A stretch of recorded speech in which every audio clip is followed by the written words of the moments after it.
OK, alors bon après-midi à tous, ceux qui sont avec nous ici en Glasgow et bon matin à ceux et celles qui nous joignent au Canada. Je m'appelle Sabrina Kim et je serai la modératrice pour ce point de presse qui sera suivi avec une période de questions. So good afternoon to those joining us in the room here today, and good morning to those joining us from Canada, and welcome to Minister Guilbeault's COP closing media availability. My name is Sabrina Kim, and I will be moderating the event today, which will be followed by a question and answer. So I will now turn the floor to the Minister of Environment and Climate Change, the Honourable Steven Guilbeault. Je cède maintenant la parole au ministre de l'Environnement et Changement climatique, l'Honorable Steven Guilbeault. Merci beaucoup, Sabrina. Bon après-midi. Merci de vous joindre à moi aujourd'hui, alors que nous entrons dans le dernier droit de la COP26.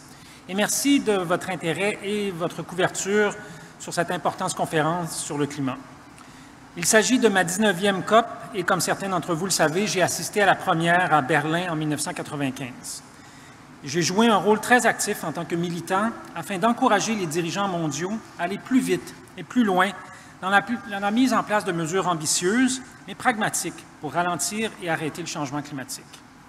But this is my first COP representing Canadians as Minister of the Environment and Climate Change. I've been a minister for less than 3 weeks, and I want to tell you about the one thing I really wasn't fully prepared for in Glasgow. Inside those negotiating rooms and behind the closed doors of my bilateral meetings, I heard a genuine appreciation of the constructive role Canada is playing in the climate fight. Genuine appreciation and respect. En fait, le travail du Canada avec l'Allemagne pour tracer une voie crédible pour atteindre les 100 milliards de dollars de financement climatique a été décrit par certains ici comme ayant sauvé la crédibilité de la COP26 avant même que le sommet ne commence. J'aimerais féliciter encore une fois mon collègue Jonathan Wilkinson pour son travail avec Jochen Flashbach de l'Allemagne sur cette question cruciale. As Canadians, we tend to choke off on self-congratulations. We leave the boasting to others. But I think it's important for Canadians to hear it and to take some quiet pride in the fact that over the past few years, we have accomplished a lot, from cities, Indigenous communities, businesses, right up to the federal government, to put Canada on a path to achieve the kinds of emission reduction we've been promising since the 90s and too often have failed to deliver. When Canada, with one of the 4 largest oil and gas reserves in the world, commits to capping emissions from the oil and gas sector at current levels, the world takes notice. Lorsqu'un producteur d'énergie comme nous s'engage à prendre les devants en réduisant les émissions de méthane d'au moins 75% d'ici 2030, le monde entier le remarque.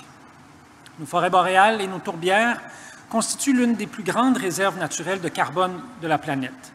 Aussi, lorsque le Canada établit un lien clair ici à Glasgow entre la lutte contre le changement climatique et la sauvegarde de la nature et de la biodiversité, qui sont les deux faces d'une même médaille, le monde entier en prend note. Le Canada est reconnu internationalement maintenant comme un chef de file et innovateur en matière de tarification de la pollution. Notre trajectoire de prix jusqu'en 2030 est l'une des plus ambitieuses au monde, tout en remettant de l'argent dans les poches des familles canadiennes. Notre action nationale en matière de tarification de la pollution est ce qui a permis au premier ministre Trudeau de proposer un objectif mondial ambitieux consistant à tripler la quantité d'émissions couvertes par la tarification carbone, soit d'un peu plus de 20% actuellement à 60% d'ici 2030. Une fois de plus, le monde a pris note. I don't want to overstate the case. I've been at this climate fight for a long time. We have our work cut out for us to make our commitments a reality. But we are demonstrating a path, a way it can be done, by a country that is both a big energy producer and consumer, and home to some of the world's largest remaining intact nature. I think this week has also helped show that Canada has a whole-of-government approach to climate change. The Prime Minister obviously was here. So was the Deputy Prime Minister, Chrystia Freeland, our Minister of Finance. Natural Resources Minister Jonathan Wilkinson was here, as was Transport Minister Omar Alghabra, representing the 2 biggest emitting sectors in Canada and our country's commitment to get those emissions down. Le Canada reconnaît également la nécessité d'aider les pays en voie de développement à lutter contre les changements climatiques et à s'y adapter. Et c'est pourquoi nous avons doublé notre engagement international en matière de finances climatiques plus tôt cette année. La semaine dernière, le premier ministre s'est engagé à verser jusqu'à 1 milliard de dollars pour aider les pays en voie de développement à abandonner le charbon. J'ai également annoncé que 40 de notre financement climatique sera maintenant consacré à l'aide aux pays en voie de développement pour qu'ils s'adaptent au changement climatique, une augmentation par rapport à notre engagement précédent. Et samedi dernier, j'ai confirmé que le Canada fournira au moins 1 milliard de dollars de son financement climatique pour soutenir des solutions climatiques fondées sur la nature et ainsi protéger la biodiversité dans le monde entier. Personne ne peut crier victoire ici, loin de là. La crise climatique est en cours. Le texte final de cette COP est toujours en négociation et le Canada continue de faire pression pour un texte ambitieux avec les autres membres du High Ambition Coalition. Et personne ne pense que le travail sera terminé une fois que les lumières seront fermées ici à Glasgow. I've been asked many times over the past few weeks whether I realize just how high expectations are for me, given my activist history, and whether I'm prepared to make compromises. What I've said, and I mean it, is that I recognize that expectations are high, as they should be. That's because the stakes are very high, and the mandate that Canadians gave us is an extremely ambitious one. I am the father of 4 kids, and as I'm sure the parents among you can relate, I never win every single battle at home. If that's true of my family, of course, that's going to be true of a society like Canada or on the global stage. But that's not going to stop me or Canada to keep fighting this battle. When I return home, I look forward to traveling across the country early in the new year by train to meet and discuss the best ways to implement the agenda that Canadians set for us with Canadians in all parts of the country. Now, I'd be happy to take your questions. Merci beaucoup.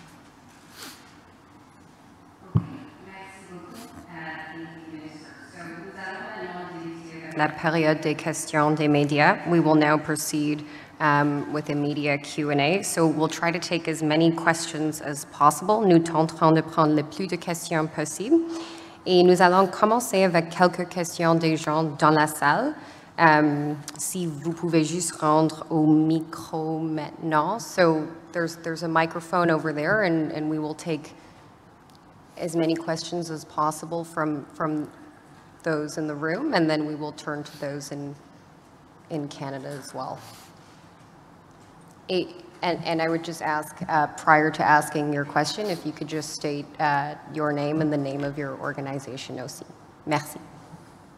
Hello, Minister. I'm Chris Brown from the CBC. We saw civil society activists walk out today because they were disappointed with the wording, at least of some of the draft agreements that they've seen so far. Words like inefficient, eliminate inefficient fossil fuel subsidies, rather than just saying eliminate fossil fuels. They're saying those are weasel words. What do those words mean to you? I've heard those criticism, and this morning, as part of the High Ambition Coalition meeting, it's very clear amongst all of the members of that coalition that we all believe that fossil fuel subsidies should be eliminated.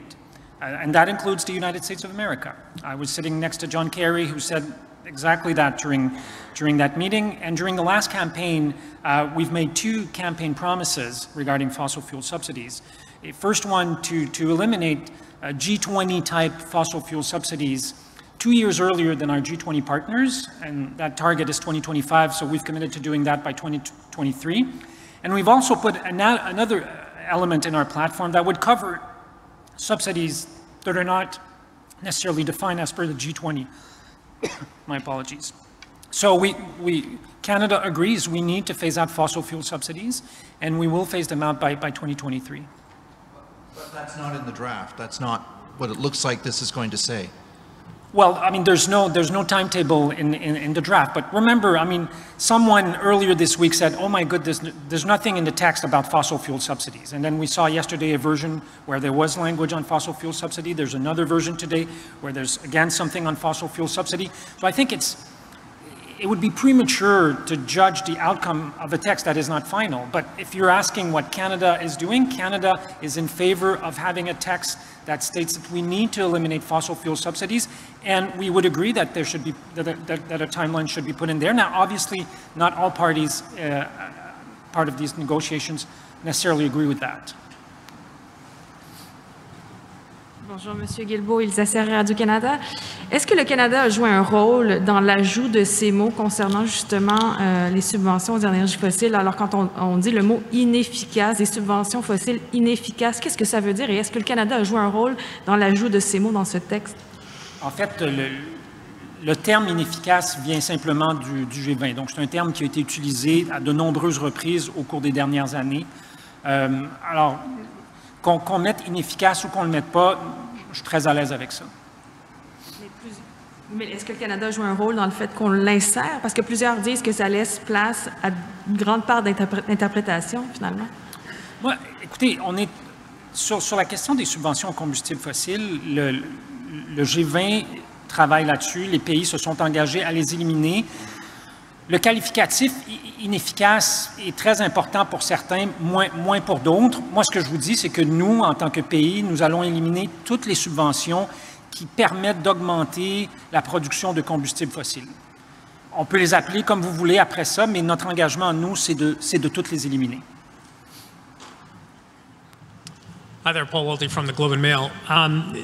The revised text, I just wonder how comfortable you are with the language that says countries should move away from unabated coal, which seems to put a lot of faith in carbon capture, something you're not too keen on. And also, will Canada contribute to a separate fund for loss and damage over and above the climate finance commitments the government's already made?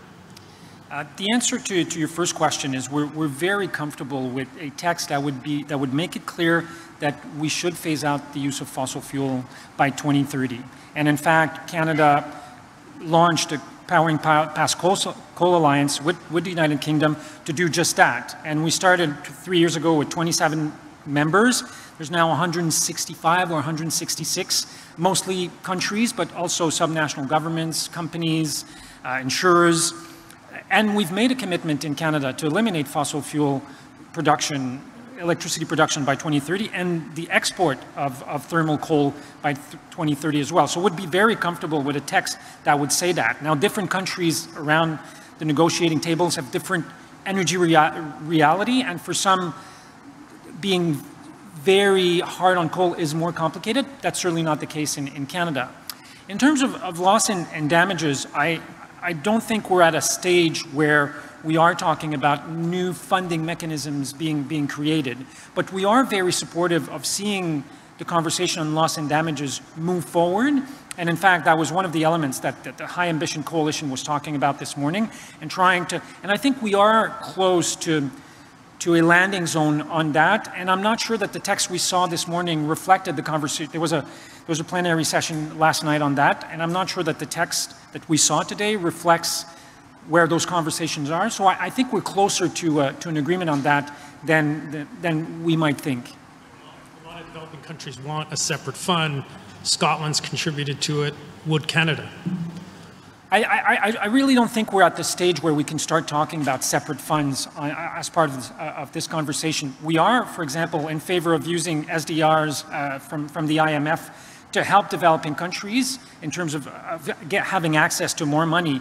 Now, what I said in plenary earlier today is that we don't believe that access to those funds, those SDR funds from the IMF, should be done in lieu of climate financing contribution. It should be additional to climate finance contributions. So donor countries shouldn't use their SDRs and say, here, we've met our finance pledge under the UNFCCC. That's not how I see it, and that's not how Canada sees it.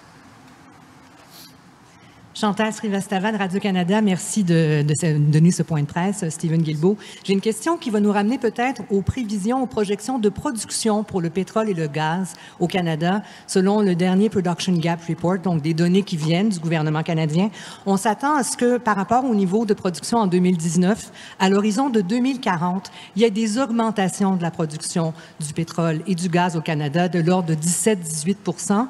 Également, donc, on soulignait ce matin dans un rapport Fossil Fuel Field 5, que le Canada avait donné des autorisations pour extraire dans différents secteurs, différentes zones au pays, les énergies du sous-sol, alors qu'il faudrait les laisser là. Comment vous réconciliez ça avec la fin des subventions que vous annoncez, qui est un geste concret, mais le fait que, a priori, on a par ailleurs la porte ouverte pour la production et que c'est même des données qu'on publie quand il est temps de faire le point sur les calendriers prévus? Bien, d'abord, je pense qu'on peut saluer la transparence du Canada sur ces questions-là, d'une part. D'autre part, vous comprendrez comme moi que ce n'est pas le gouvernement fédéral, ce n'est pas le Canada qui émet des permis au niveau de l'extraction des ressources naturelles, mais bien les provinces. C'est d'ailleurs pourquoi notre approche sur cette question-là s'attaque à la pollution. La Cour suprême a été très claire dans le jugement sur la tarification carbone. Le fédéral a juridiction sur la question de la pollution, d'où le prix sur le carbone, d'où la réglementation sur le méthane, d'où l'annonce d'un plafond sur les émissions de gaz à effet de serre. Alors nous, on peut intervenir sur la pollution et c'est exactement ce que nous faisons. Et je pense que ce qu'on va voir, c'est qu'avec la mise en place de l'ensemble de ces mesures-là, de plus en plus au Canada, comme ailleurs dans le monde, nous allons réduire notre dépendance aux combustibles fossiles. C'est-à-dire donc que vous souhaitez carrément qu'on renverse la tendance et qu'on évite cette augmentation de la production? C'est clair qu'on ne peut pas à la fois réduire les émissions de gaz à effet de serre si notre dépendance aux combustibles fossiles se maintient ou même augmente au cours des prochaines années.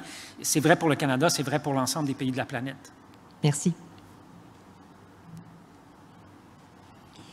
Bonjour, Monsieur le ministre. Mon nom est Daniel Allard. Je suis éditorialiste du cyberjournal commercemonde.com à Québec. Moi, c'est ma première COP. On va changer de fossile, si vous voulez. Ça va vous faire du bien. On va parler de l'eau. J'ai posé la question sur l'eau à votre collègue Champagne l'année dernière. Il était ministre des Affaires étrangères à l'époque. Bon, c'était bien sa réponse.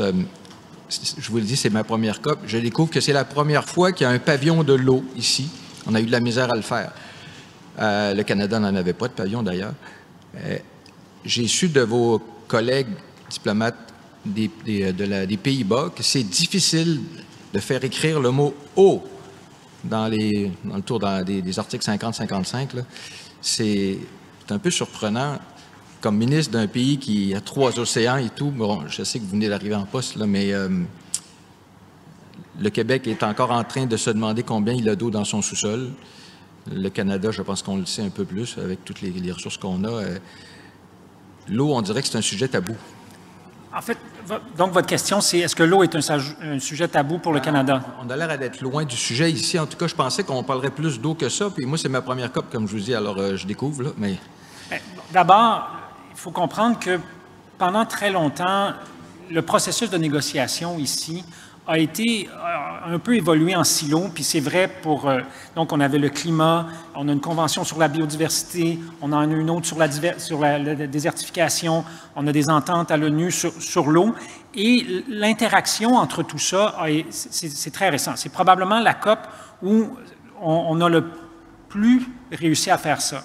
Donc, à créer ces synergies-là, que ce soit dans le texte, que ce soit dans le cadre des événements parallèles, et certainement sur la question de la biodiversité, mais sur l'eau également. Le Canada a fait des contributions ici à la COP, spécifiquement sur la question du rôle des océans et comment travailler à protéger les puits de carbone dans les océans. Donc, vraiment aucun problème de notre côté là-dessus. Il y a 2 ans, à Québec, mais ça fait 3 ans, il y a un haut fonctionnaire de la FAO qui m'a dit que la gouvernance mondiale de l'eau, c'est un sujet tabou à la FAO. Écoutez, je ne peux pas parler pour la FAO. Honnêtement, je n'ai pas de réponse pour ça. Est-ce que vous trouvez que la gouvernance mondiale de l'eau, ça devrait être dans le haut des agendas? Bien sûr que la question de l'eau est une question importante. Merci. Merci. OK, d'accord. Alors, nous allons prendre quelques questions des gens au téléphone maintenant. Alors, nous tenterons de prendre le plus de questions possible et vous pouvez poser une question, un suivi.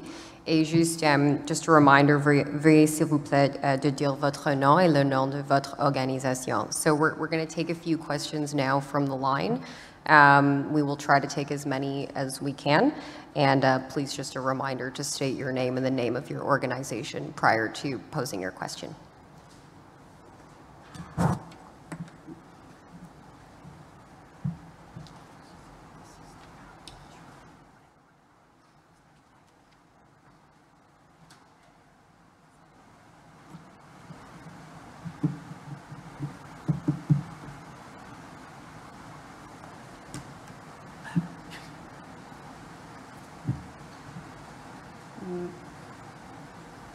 maybe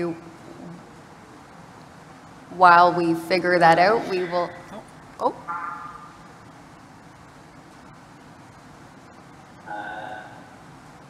Alex Balliol, Toronto Star. Can you hear me okay out there? We can hear you and we can see you, Alex. Oh, perfect. Well, thanks for taking our questions. Just on the language in the latest draft around the targets by the end of next year, it's added the phrase, taking into consideration different national circumstances. I know Canada has no plans at this point to update our target, but are we comfortable, are you comfortable with that new language, given the apparent need for increased ambition globally to have stronger targets and ambition for the next 9 years? If I understand you correctly, Alex, I think what this part of the text aims at is to ensure that all the large emitters, many have submitted new NDCs in the lead up to Glasgow, and that would include Canada, but not all of the major emitters have done so. And I think what that text is trying to get at is the fact that all major emitters should do that.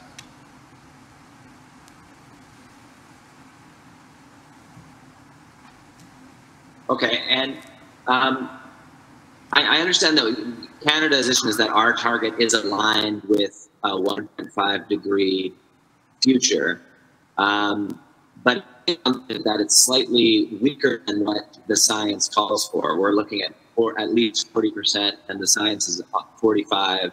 Some people want start aligned with 1.5, if you can explain.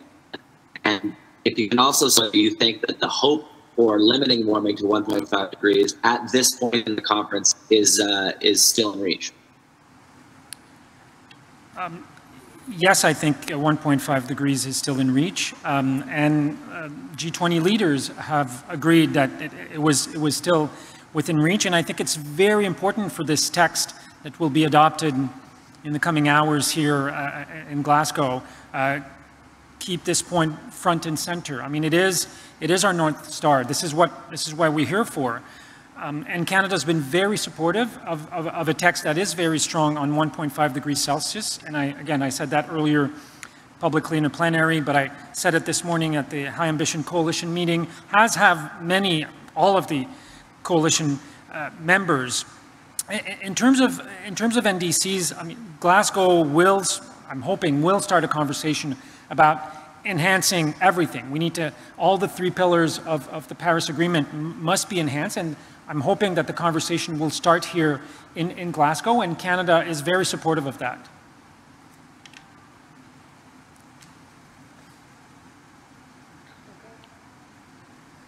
Next question.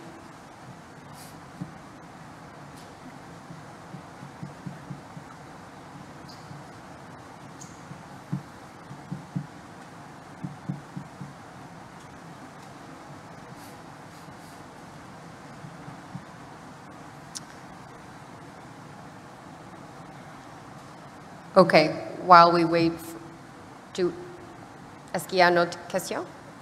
Sur la ligne? No? Okay, I think while we wait to sort that out, we can take another question from the floor. All right. Thanks. John Woodside, Canada's National Observer. So the $100 billion commitment in climate finance by 2020 was a key promise to get developing countries to sign on to the Paris Agreement. And of course, that promise has been broken. It's not going to be met until 2023 at the earliest.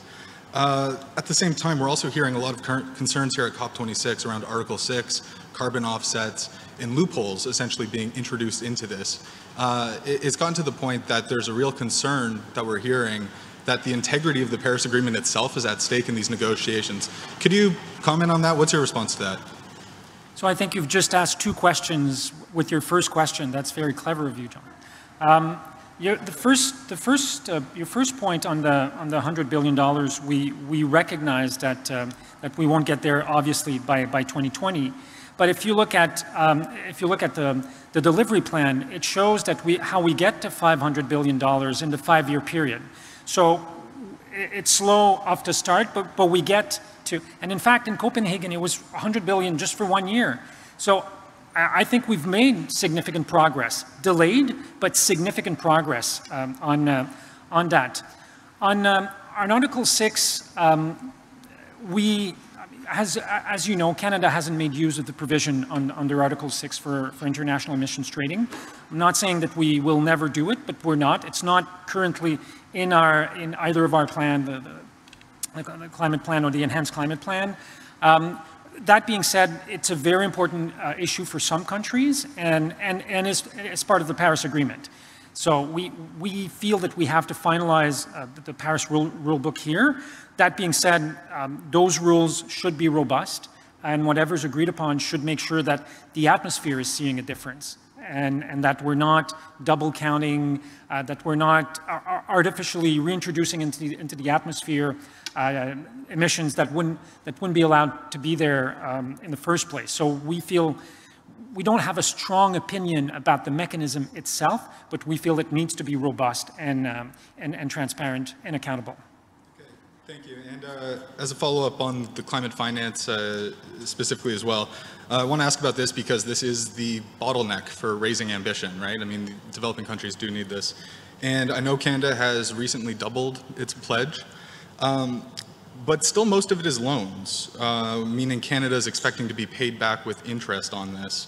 And in fact, out of the a little over $1 billion a year that Canada's going to be giving, it kind of works out to around a little over $400 million annually that's actually being given without any expectation to be given back, to be paid back.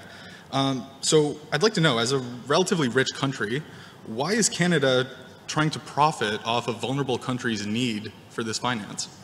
So as you know, there is a hope that that countries' climate finance, and it's not an obligation, but it's certainly a hope by many that there should be a balance, and that's what the Paris Agreement talks about, a balance. It doesn't give a number. Some have interpreted this as being 50-50. We were at 30-70. We're now at 40-60. So I think we've made some progression in the right direction. I think there's still room for improvement as far as Canada's position is concerned.